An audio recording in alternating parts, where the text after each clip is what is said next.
हे बघा, हे आहेत व्हाईट छोले, चिकपी पण म्हटलं जातं त्याला. तर मी आज तुमच्याबरोबर चिकपी सॅलडची रेसिपी शेअर करणार आहे. मी ते आधी भिजवले होते 7-8 तास. त्यानंतर कुकरमध्ये 5-6 शिट्ट्या करून घेतले आणि छान असे शिजवून घेतले. तुम्ही बघू शकता, इथे तुम्ही बघू शकता, इथे आहे धना पावडर, चाट मसाला, हिंग, मीठ, लाल मिरची पावडर, हळद आणि जिरा पावडर. हे सगळे मसाले मी घेतलेले आहे. थोडंसं मी घेतलं तेल आणि तेल गरम झाल्यावर त्याच्यावरती टाकले थोडेसे जिरे छान असे तडतडू दिले आणि हे जे सगळे स्पायसेस घेतलेले आहे मी ते सर्व टाकले. तर याची आपण असं थोडंसं पाणी कालवून पेस्ट करून तसं पण करता येतं आणि असं पण करता येतं. तर ऑलरेडी ते छोले चांगले शिजलेले आहे चिकपी, म्हणून मला ते अजून लिक्विडी नव्हते करायचे, म्हणून मग मी ड्राय रोस्ट केले मसाले आणि त्यानंतर हे शिजलेले चिकपी त्याच्यामध्ये ॲड केले आणि छान असे परतवून घेणारे. तर हे तुम्ही ब्रेकफास्टला, मी तर म्हणेल ब्रेकफास्टला खूप हेवी होईल, पण तुम्ही ब्रेकफास्ट, लंच, डिनर केव्हाही खाऊ शकता. आणि याच्यामध्ये आहे भरपूर असं प्रोटीन आणि त्यामध्ये आपण अजून जे गोष्टी ॲड करणार आहोत देतो तुम्ही पुढे बघालच, त्याच्याने ते अजून हेल्दी आणि टेस्टी होतं. तर हे परतवलेले छोले चिकपी मी एका बाउलमध्ये काढून घेते आणि याच्यामध्ये मी आता जे काही ॲड करणार आहे ते तुम्हाला दिसणारच आहे. एक हिरवी मिरची मी बारीक अशी कट करून घेतली. त्यानंतर एक अर्धा कांदा मी कट करून घेतला. ॲक्च्युली मी हे माझं डिनर बनवते. आणि त्यानंतर मी अर्धी काकडी कट करून घेतली आणि त्याचबरोबर एक छोटा टमॅटो आहे तो पण बारीक असा कट करून घेतला. तर मसाले तो तुम्ही बघितलेच काय काय घातले आणि खूप टेस्टी लागतं हे. आता अर्धा लिंबू मी घेतला आणि तो पण याच्यावरती असा स्क्वीज करून घेणार आहे. तर हे सगळं एकत्र कालवून घ्यायचे. छान फ्रेश कट केलेली कोथिंबीर मी याच्यामध्ये ॲड केली. डाएट इतकं सगळं हे झालंय ना की मग काही जणांना असं वाटतं की अरे खूप फॅन्सी डाएट नाही का, खूप असं आगळं वेगळं काही खाल्लं की मगच वजन कमी होईल, त्याच्यासाठी खूप पैसे खर्च होतील, हे ते. पण आपण जर ठरवलं ना आपल्याला थोडक्यात थोडकं टेस्टी, हेल्दी, यमी असं काही खायचं आहे आणि ते खाऊन पण आपण आपलं वजन कमी करू शकतो, तर त्यासाठी आहे तसे ऑप्शन. हे खूप टेस्टी लागेल, खूप यमी लागेल. ज्याची त्याची पद्धत असते. कोणी मसाल्यांची पेस्ट करून मग ते टाकतं, पण मला ड्राय म्हणजे मी कधी तसं करते, कधी असं वेगवेगळं. बघा किती टेस्टी, कलरफुल, यमी हे चिकपी सॅलड दिसतंय आणि हे मी आत्ता खाणार आहे माझ्या डिनरला. आणि विश्वास ठेवा हे पूर्ण मी खाऊ सुद्धा शकणार नाही, त्याच्या आतच माझं पोट भरणार आहे. यात अजून आपण पनीर, शेंगदाणे ते पण ॲड करू शकतो, बऱ्याच गोष्टी ॲड करू शकतो, कॉर्न झालं नाही का. तर मी आत्ता तर अशा पद्धतीने बनवलंय आणि आता मी याचं करणार आहे डिनर. किचनमध्ये जे आपलं बेसिन असतं ते चॉक होऊ नये म्हणून मी महिन्यातनं एकदा, हे बघा हे आहे किवीचं ड्रेनेक्स, तर हे टाकत असते. खूप सोपी मेथड आहे. जस्ट ह्या जाळीवर हे पाऊच टाकून द्यायचं आणि नंतर 1 कप पाणी वरून टाकून द्यायचं, बस. म्हणजे आपला जो किचनचं सिंक, बेसिन जे काही ते चॉक होत नाही कधी. इवन बाथरूमच्याही इथे आपण यूज करू शकतो हे. Hello, good morning everyone. आज गुरुवार असल्यामुळे सकाळी सकाळी मॅडमचा आदेश आहे की मॅडमचं म्हणणं आहे की गुरुवारचं सुरुवात तुम्ही करा. तर ठीक आहे. नमस्कार सर्व बंधू आणि भगिनींनो. आणि मी आज किती वाजता उठलोय ते पण सांगा. मी नेहमीप्रमाणे 3:30च्या ऐवजी आज 3ला उठलो आणि साईटवर गेलो. युजली मी 3:30ला उठतो, पण आज 3ला एक साईटवर एक काम होतं, ते कम्प्लीट व्हायचं होतं, मग ते बघायला गेलो. 3ला जाऊन मग 4ला घरी आलो आणि मग नंतर मग 4 पासूनचं माझं रेग्युलर रुटीन असतं, ग्रीन टी वगैरे वगैरे. आणि मग थोडं माझं साईटचं मेल्स वगैरे बघायचे. मग ते तसं माझं रेग्युलर रुटीन तेच आहे. छान आहे. म्हणजे ब्रह्ममुहूर्तावर उठणं खूप चांगलं असतं, पण मेन आहे की तुम्ही ते उठून करता काय. आणि 1-2 मैत्रिणींना बघा, आपण जो डाएट करतोय ना, तर दोघी तिघींनी रिअलाइज केलं की प्रशांतजींचं वजन, आता आपण केलं नाही, ऍक्च्युली करायला पाहिजे होतं आपण. कसं काल 1 किलो मटन संपलं कसं. अरे हा, प्रशांतजींनी चक्क काल 1 किलो बॉइल्ड मटन खाल्लंय विदाऊट मसाला, फक्त हळद आणि मीठ होतं त्यात. तुम्ही आता सेम तुमच्या काकांसारखे दिसताय, सेम. कोणते काका? तुमचे जज काका आता निघाले आहेत प्रशांतजी. चला मग लंचला या वेळेवर. हा, हॅलो एव्हरीवन, आपल्या सुपर मॉम या युट्यूब चॅनलवर तुमच्या सगळ्यांचं खूप खूप मनापासून स्वागत. आणि आज तर गुरुवार आहेच, त्याचबरोबर तुम्ही बघू शकता की मी इंडियन ड्रेस वेअर केलाय. हा ड्रेस वेअर करण्यामागचं कारण आहे, आता हे अकोमोडेशन आम्हाला कंपनीने दिलंय, प्रशांतजीच्या कंपनीचं काम करताय त्या कंपनीने आम्हाला दिलंय. परंतु हा फ्लॅट ज्यांचा आहे ते ओनर त्यांचा याच बिल्डिंग मध्ये 9th फ्लोअरला फ्लॅट आहे, ते 9th फ्लोअरला राहतात. आता कंपनी त्यांना पे करत असेल, पण डायरेक्टली इनडायरेक्टली आम्ही त्यांचे टेनंटच झालो नाही का. तर त्यांच्याकडे आज फंक्शन आहे.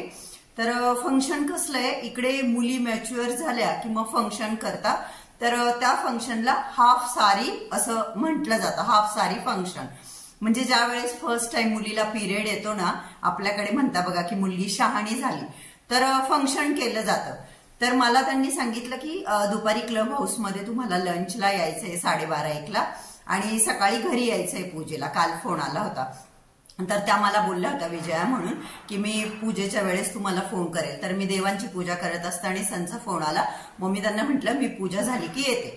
तर आता घरामध्ये मी गेले तर मला नातेवाईक तर माहित नाही, कारण जी काही पूजा चालू होती, जे गुरुजी बोलतात आपले देवपूजेचे वर्ड वगैरे ते आपल्याला कळतात, पण बाकी तिथे जे काही चालू होतं त्यातला मला एक शब्दाचाही अर्थ कळला नाही.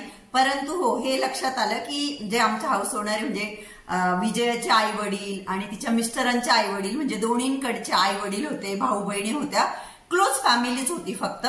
तर मग खूप छान ती पूजा चालली. आणि आपण असं कुठे गेल्यावर आपल्याला त्यातलं काही माहित नाही, हे शूट केलं जातं का म्हणून मी काहीच शूट घेतलं नाही. तर दुपारी मे बी लंचला जाईल तेव्हा तिथे घेईल थोडंफार. तर मग त्या मुलीला छान असं नवीन कपडे घातले होते तिने.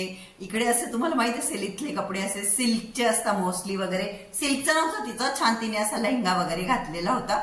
आणि आय थिंक 10-12 वर्षाचीच असेल नव्या, खूप छोटी दिसत होती. आता आम्ही तर ह्या घरामध्ये जून पासून राहतो, पण मुलांना त्यांच्या मी आजच बघितलं पहिल्यांदा. मग ती गुरुजी पूजा करत होते.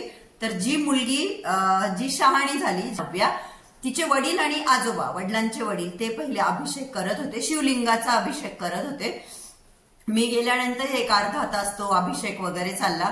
त्यानंतर मग सगळ्या दोन्हीकडच्या आजी आजोबांनी तिला कपडे, सोन्याचे गिफ्ट, लॉकेट, काही तो शाही हार वगैरे म्हणता बघा ते, कोणी मामा मामी असतील कोणीतरी होते, कोणी सोन्याच्या रिंग, अजून कोणी लॉकेट, असं तिला सगळ्यांनी ते दिलं. आणि मी आहे ना, मी काहीच घेऊन नाही गेले, कारण मला काही कल्पनाच नाही या फंक्शनची. माझ्या चव्हाण आंटी आहेत ना, मी त्यांना कॉल केला होता सकाळी आज घाई गडबडीत की काही घेऊन जावं लागतं का, कारण आपल्याला चांगलं नाही वाटत ना रिकाम्या हाती. तर त्या बोलल्या की दुपारी जेव्हा तुम्ही लंचला जाणार आहे ना, तेव्हा तुम्हाला काय गिफ्ट द्यायचं द्या. तर मी आता ते ठरवते काय गिफ्ट द्यायचं वगैरे ते बघते. आणि मग मी अशीच गेले. मग त्यांचे क्लोज रिलेटिव्ह होते, तर सगळ्यांनी तिला असं सोन्याचं हे कपडे वगैरे दिले. छान झाली पूजा. त्यानंतर त्यांनी प्रसाद दिला, पंचामृत दिलं आणि मुगाची डाळ भिजलेली अशी थोडीशी. त्यानंतर त्यांनी नाश्ताही ठेवला होता. पण मी असं सगळ्यांनी गिफ्ट दिलं आणि मी काहीच नाही दिलं, तर मलाच ते खूप खराब वाटत होतं. मग मी विजयाला आणि तिच्या मिस्टरांना त्यांना सांगितलं की आमच्या इकडे असं फंक्शन नाही होत आणि मी फर्स्ट टाइम अटेंड केलंय. लास्ट टाइम जेव्हा आम्ही हैदराबादमध्ये राहत होतो ना, मी मुलाचं केलंय. इव्हन इकडे मुलं सुद्धा मॅच्युअर झाल्यावर त्यांचं पण करतात. तर तेव्हा मी एका यांच्या बॉसच्या मुलाचं होतं, तेव्हाही खूप मोठं फंक्शन होतं ते. इव्हन त्या फंक्शनमध्ये हजारोनी गेस्ट आलेले होते आणि प्रत्येक गेस्टला काचेच्या बाउलचा सेट दिला जात होता. ते फंक्शन आय थिंक काहीतरी 2006 मध्ये झालं होतं. तो काचेचा बाउलचा सेट अजूनही माझ्याकडे आहे. एकात एक असे 4 सेट, 4 बाउल असा तो सेट दिला होता. तर तेव्हा ते अटेंड केलं होतं. ते खूप मोठ्या लेवलला होतं. आता यांचंही दुपारी क्लब हाऊसमध्ये आहे, तर ते फंक्शन अटेंड करून आले मी.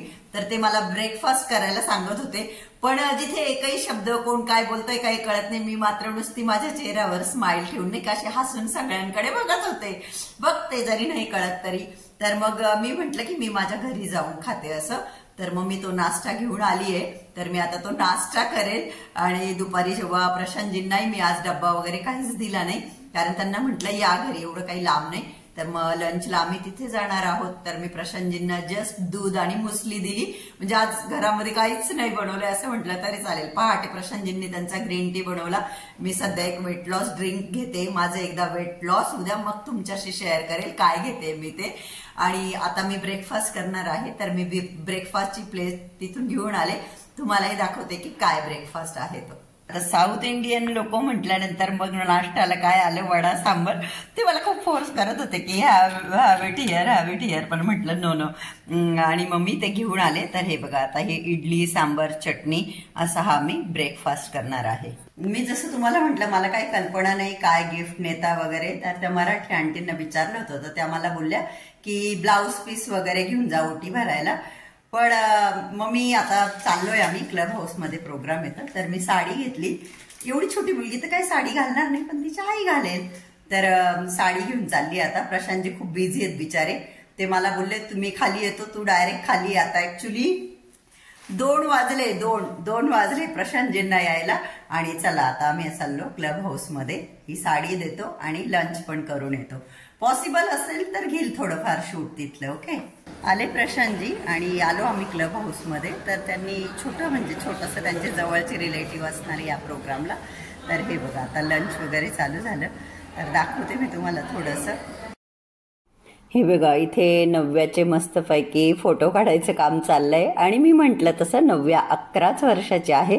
आता कसं हल्ली लाईफस्टाईल चेंज झाल्यामुळे हल्लीच्या मुलींना लवकर पिरियड्स येतात.